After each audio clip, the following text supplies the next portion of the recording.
Today is Mardi Gras or Fat Tuesday. It's the day before Lent begins, and it's usually a day of special celebration to take part of all those pleasures that we give up for Lent. So happy Fat Tuesday to all of us as we venture into Lent. Somebody asked me what I'm giving up for Lent or what I'm doing this year, and every year I always give up coffee and I give up sweets. But I also want to delve more deeply into prayer this Lent, and certainly in light of the Eucharistic revival, the church, the bishops, the Lord are all asking us to be more about the Eucharist, to be more attentive at Mass, to perhaps take a moment to read the scripture readings for Mass before we actually go to Mass.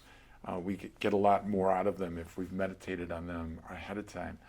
To take time to spend an hour or even 15 minutes in Eucharistic adoration. To read John chapter 6 or the section in the Catechism on the Eucharist. To allow the Lord in the Eucharist to really touch us in a deeper way.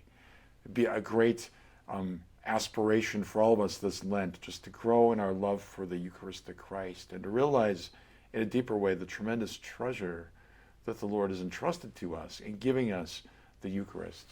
So we can never forget that on the last night of his earthly life, Holy Thursday night, just hours before he was betrayed, arrested, imprisoned, and ultimately crucified, Jesus was thinking of us and thinking, what is the most efficacious, profound, intimate way that I can remain with my people until the end of the world?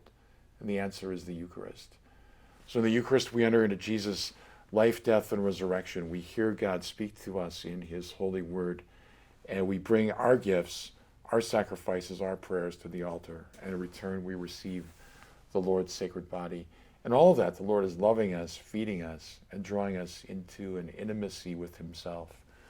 So when I think of this Lent, I think of the Eucharist, and I think of Christ just inviting us to go ever more deeply into his Eucharistic heart, and there finding the love, compassion, and mercy that he wants to give us, and he wants us to pass on to others.